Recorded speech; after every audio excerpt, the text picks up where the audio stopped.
Today is the second day of that international conference. Dozens of officials and analysts from both countries are there discussing Ukraine's progress in recent years and how the country can move forward, among other topics. On Skype, we have a freelance journalist, Natalie Vikhrov. She joins us on the line from the conference. Natalie, thank you so much for joining us. No problem. Thanks very much for having me. So what have been some of the key themes that you heard today during the conference when Boris Johnson, the UK Foreign Secretary, and Ukraine's Prime Minister Volodymyr Groysman gave their speeches? So there was definitely a lot of praise for what Ukraine has done so far. There's definitely a sense that Ukraine is moving in the right direction, and definitely praise for particular reforms such as e-declarations and economic reforms, defense reforms, but there was also talk about how it's very important to ensure that these reforms stay in place and to continue reforming sectors such as law enforcement. Also, support from Western and European partners has also been one of the key themes that have been discussed over the past 2 days. And Volodymyr Groysman, the Ukrainian Prime Minister, he pledged an anti-corruption drive, more to do with rooting out corruption, decades-old corruption that has plagued Ukraine's system for a very long time. What has been the response of Ukraine's British partners? What have you heard when speaking to some of the conference goers today? We actually given the media wasn't actually given much of a chance to interact with conference goers today. Yesterday, when I spoke to some of the speakers and some of those people who attended the conference, I think there was definitely a sense of a need for Ukraine to continue moving forward and to continue battling corruption. Continue with, I guess, reforming its judicial systems, not only for Ukraine itself, but also for to regain trust from the people, from its international partners. I think, one of the key messages was that there needs to be some more international support and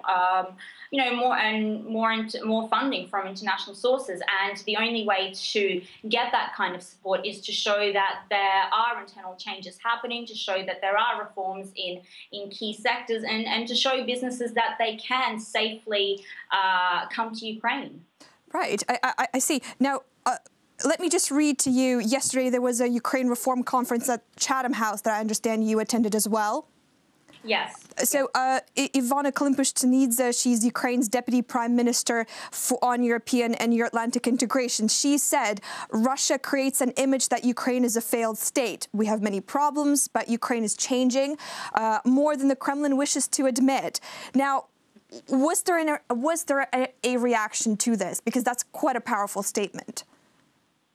That is, and I definitely think it's a statement that many people would agree with.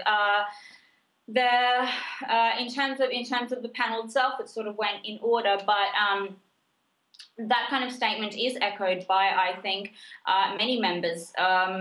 Ukraine, the role that Russian propaganda like this plays in this war is definitely something that many people recognize and many people see as a key, something that really needs to be battled. That's something.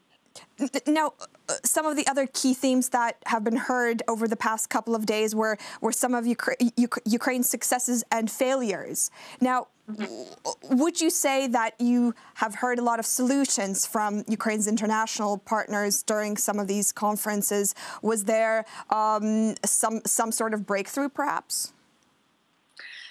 There was yesterday. There were so many ideas thrown around. There were definitely some very powerful statements made. Yes, Ukraine has made huge leaps in reforms in the defense sector, in the energy sector. That was one of the things that was actually really well praised. The reforms that have been seen in naphtha gas, again in the energy sector. Were listed as some of its key achievements, but there was a lot of sentiment that Ukraine does still have a long way to go. I think the Minister of Finance, Alexander Daniluk, said that we are building an economy, but our law enforcement system is as if nothing has happened. And I think one of the more powerful statements was delivered by James Sher. He's an associate fellow in the Russia and Eurasia program at Chatham House.